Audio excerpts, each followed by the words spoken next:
Biasanya seorang mahasiswa hukum itu akan dilatih untuk mengetahui bagaimana sih persoalan-persoalan hukum dan bagaimana penyelesaian-penyelesaiannya. Nah, biasanya dosen-dosen kalian itu akan memberi tugas kepada kalian berupa kasus-kasus, baik itu yang sifatnya imajiner ataupun yang kasus-kasus yang benar-benar terjadi. Nah, di situ kalian akan dilatih untuk menyelesaikan atau menganalisis bagaimana sih persoalan hukum tersebut, lalu kemudian bagaimana kesimpulannya. Tentu saja ada banyak metode, nah tetapi ada metode yang cukup lazim digunakan oleh sekolah-sekolah hukum yang ada di Indonesia maupun di luar negeri. Nah, metode ini sangat penting dikuasai atau dipelajari atau dilatih oleh setiap mahasiswa hukum. Memangnya itu metode seperti apa sih? Bagaimana cara penggunaannya? Nah, kali ini kita akan membahas sebuah metode yang disebut IREC.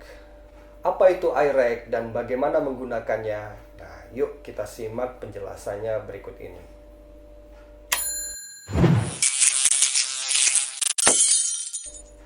IREC adalah sebuah singkatan yang terdiri dari 4 kata. I-nya adalah issues atau permasalahan, atau bisa juga kalian artikan sebagai fakta-fakta hukum. Kemudian ada rules yang bisa kalian artikan sebagai peraturan atau aturan-aturan hukum yang berlaku di dalam menyikapi fakta-fakta tersebut. Lalu kemudian analisis atau disebut juga aplikasi, bagaimana penerapan hukum terhadap fakta-fakta yang sudah kalian bahas. Lalu kemudian ada C-nya itu adalah conclusion atau disebut sebagai kesimpulan. Metode IREC itu digunakan sebagai sebuah kerangka kerja untuk mengatur jawaban-jawaban atas persoalan hukum yang diajukan.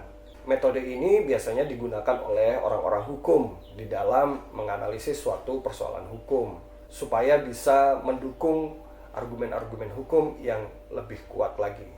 Tujuannya adalah untuk memberi penjelasan yang secara sistematis supaya mudah untuk kita baca, kemudian mudah kita temukan, dan klien kita itu jadi lebih mudah juga untuk mengerti dari tulisan yang kita sudah buat. Format IREC ini biasanya digunakan untuk pertanyaan-pertanyaan yang sifatnya hipotesis. Mengapa jenis pertanyaan yang ada di dalam metode IREC ini lebih kepada hipotesis? Karena metode ini lebih menguraikan kasus ya. Jadi logika yang digunakan itu adalah logika induktif. Logika induktif artinya dari khusus ke umum ya. Artinya kalau di dalam hukum itu dia lebih kepada sifatnya kasuistis. Nah, dengan adanya kasuistis ini, maka jawaban yang nanti akan diberikan itu adalah bersifat sementara. Karena di dalam hukum juga menuntut sebuah pembuktian-pembuktian. Nah, oleh sebab itu dia bersifat hipotesis. Nah, di dalam hukum juga kita kenal bahwa yang memberi keputusan atau memberi kesimpulan itu adalah seorang hakim. Nah, oleh sebab itu di dalam metode ini atau metode IREC ini kita hanya bisa memberikan semacam suggestion kepada klien kita, atau di dalam pendidikan hukum kita akan memberikan semacam nalar hukum di dalam menyelesaikan kasus tersebut. Nah, lantas bagaimana penjabarannya? Apa saja sih isi dari masing-masing bagian tersebut? Nah, berikut ini saya akan menjelaskan bagian per bagian dari metode IREC ini.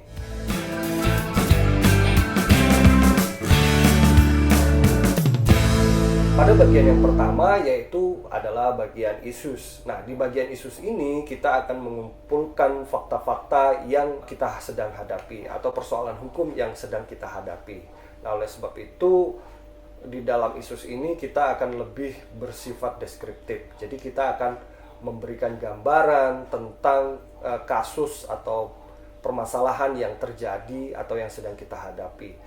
Semakin lengkap kita menggambarkan dan menarasikannya di dalam issues ini, maka semakin mudah juga kita akan menemukan aturan yang relevan, kemudian analisisnya bagaimana, dan konklusinya. Misalkan di dalam kasus-kasus contoh di dalam hukum perdata internasional. Nah, di sini saya akan coba menunjukkan kira-kira issues yang harus kita isi adalah seperti ini, atau bentuk daripada issues itu adalah seperti ini. Nah, silakan teman-teman lihat ya. Di sini ada sebuah kisah tentang kasus yang sedang dihadapi ya. Nah, di sini ada Andi usia 23 tahun, kemudian dia ingin membuat perusahaan bersama temannya yang berada di Amerika yang bernama Mike Trombone yang berusia 18 tahun. Lalu kemudian perusahaan tersebut rencananya akan didirikan di negara Vietnam. Nah, perusahaan tersebut akan bergerak di bidang jual beli sapi jenis Australia. Lalu Andi dan Mike Trombone membuat sebuah kontrak untuk mendirikan perusahaan tersebut di Prancis, yang isinya adalah mendirikan perusahaan di Vietnam. Tapi karena situasi pandemi COVID-19 sedang melanda, maka kontrak dikirim melalui email dengan tanda tangan digital. Sapi-sapi tersebut akan diekspor dari Indonesia dan Amerika ke Vietnam. Lalu kemudian Andi mengirim 100 ekor sapi sehat dan Mike mengirim 100 sapi sehat. Akan tetapi ketika sapi-sapi tersebut tiba di Vietnam, ternyata jumlah sapi tersebut dan kualitasnya yang dikirim dari Amerika jauh dari standar yang mereka tetapkan oleh mereka sendiri. Nah, lantas Andi berinisiatif untuk mempertanyakan soal jumlah kepada Mike. Tetapi Mike tidak bisa dihubungi. Nah, usaha-usaha perdamaian telah dilakukan tapi gagal. Nah, kemudian eksportir Indonesia, yaitu si Andi, kemudian berniat untuk mengajukan gugatan non-prestasi dan menuntut ganti rugi. Nah, di dalam narasi tersebut, rekan-rekan tentu bisa menemukan hubungan-hubungan hukum yang terjadi di dalam kisah tersebut.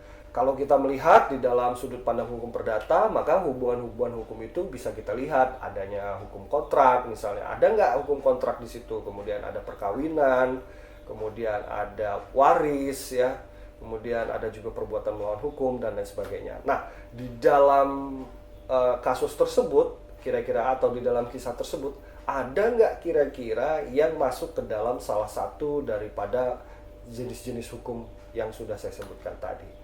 Nah, kalaupun sudah, berarti kita sudah mengkualifikasikan, oh ini ternyata ini masuk ke dalam hukum kontrak. Karena misalnya, oh ini terjadi perjanjian dan lain sebagainya. Nah, itu berarti kita sudah menemukan hubungan hukum dari kisah yang sudah kita jabarkan di dalam isu tersebut. Nah, lantas kita harus mengarahkan apa yang diminta oleh klien kita atau jawaban apa yang kita inginkan. Oleh sebab itu, kita harus memberikan fokus permasalahannya. Misalkan, apakah kontrak tersebut sah secara hukum? Lalu kemudian, siapa yang bertanggung jawab di dalam perkara tersebut? Lalu kemudian, karena Andi ingin menggugat misalnya, kemana gugatan itu harus diajukan? Apakah ke Indonesia, apakah ke Amerika, apakah ke Vietnam, dan lain sebagainya. Nah, di sini kita harus meletakkan fokus permasalahannya supaya jawaban kita atau tulisan kita nanti menjadi lebih jelas lagi. Atau bisa juga teman-teman meletakkan permasalahan atau fokus pembahasannya itu menjadi lebih luas lagi. Misalnya hukum apa yang digunakan di dalam menyelesaikan perkara tersebut. Nah, maka kita akan melihat dari aturan, dari asas dan lain sebagainya sehingga menjadi lebih luas lagi, ya. Atau teman-teman bisa juga memasukkan 3 pertanyaan sekaligus yang sudah saya sebutkan tadi di dalam paper teman-teman sekalian dengan menggunakan metode IREC ini. Nah, jadi di dalam bagian isus ini kita akan mencoba menemukan fakta-fakta hubungan hukum, lalu kemudian fokus yang mau kita jawab di dalam atau mau kita bahas di dalam paper kita ini.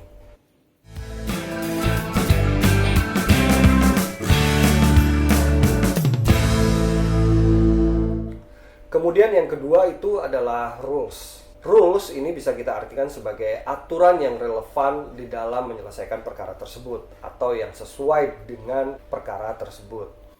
Nah, di dalam isus tadi kita sudah menemukan bahwa hubungan hukum ini adalah hubungan hukum kontrak. Nah, oleh sebab itu kita harus memasukkan hukum-hukum atau undang-undang yang relevan dengan hukum kontrak. Misalnya tentang syarat sahnya, lalu kemudian bagaimana hukum kontrak itu, lantas kemudian bagaimana isinya, dan lain sebagainya.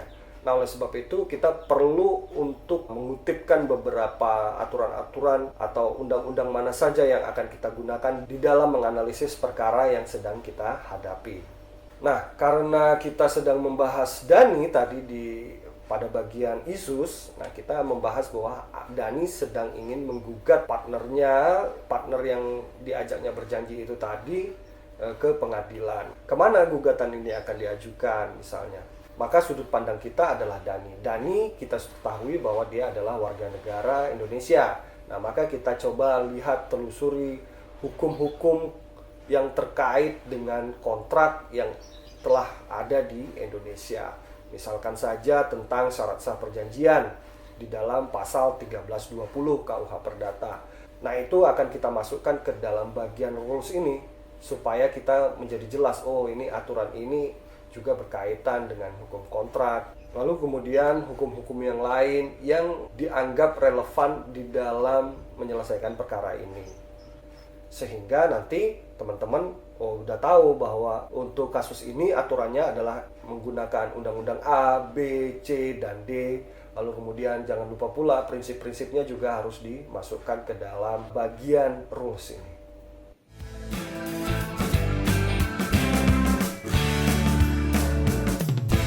Nah, kemudian pada bagian analisis, kemudian atau disebut juga sebagai application. Nah, pada bagian ini kalian diminta untuk menghubungkan antara fakta dengan aturan yang sudah kalian cari. Nah, di sini kalian bisa menghubungkan antara keduanya dengan melakukan analisis-analisis. Apakah perjanjian yang sudah mereka lakukan itu sah secara hukum? Oke, dalam sudut pandang ini kita akan mengambil sudut pandang misalnya hukum Indonesia. Apakah menurut hukum Indonesia kontrak tersebut sudah sah ataukah belum? Nah, oleh sebab itu kita akan bahas di dalam analisis dan application ini. Sehingga pembahasan di dalam analisis ini akan menjadi sangat luas, kemudian akan sangat komprehensif ya, dan akan lebih panjang sekali. Misalkan saja misalnya pada pasal 1320 KUH Perdata itu yaitu ada 4 ya. Yang pertama adalah adanya kesepakatan antara kedua belah pihak atau lebih. Lalu kemudian yang melakukan perjanjian ini adalah orang-orang yang cakap. Nah, kalian di sini akan melihat di dalam KUH Perdata apa yang disebut sebagai orang yang cakap di dalam melakukan perjanjian. Kalian bisa misalnya melihat pasal 1330 ya KUH Perdata misalnya. Misalnya diatur di sana bahwa yang melakukan perjanjian itu harus berusia sekian dan lain sebagainya. Lalu kemudian apakah dia orang yang di dalam pengampuan ataukah tidak dan lain sebagainya. Nah, itu juga bisa kalian jelaskan di dalam analisis tersebut ya. Lalu kemudian syarat berikutnya adalah adanya objek. Nah, adanya objek yang diperjanjikan. Apakah di dalam perjanjian tersebut memuat suatu objek ataukah tidak? Bagaimana yang disebut sebagai objek menurut hukum kita dan lain sebagainya. Nah, itu juga akan dibahas di dalam analisis ini. Lalu kemudian ada lagi yaitu kausal yang halal. Apakah yang disebut sebagai kausal yang halal ini? Nah, maka kalian harus cari lagi di dalam peraturan perundang-undangan yang sudah ada di Indonesia. Nah, ini kalian bahas sehingga kalian mendapatkan gambaran yang sangat detail tentang hukum apa nanti yang akan diterapkan, bagaimana mengajukannya, bagaimana hukumnya, dan lain sebagainya. Nah, ini sangat penting. Semakin luas kalian membahas, semakin tajam argumen hukum kalian atau semakin kuat argumen hukum kalian, maka ini akan memudahkan kalian di dalam mengambil kesimpulan pada bagian kesimpulan nanti.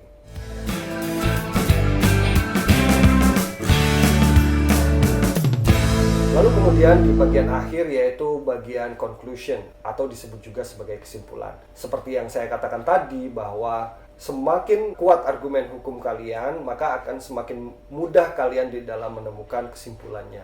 Misalnya kemana gugatan ini harus diajukan, apakah ke pengadilan Indonesia ataukah tidak.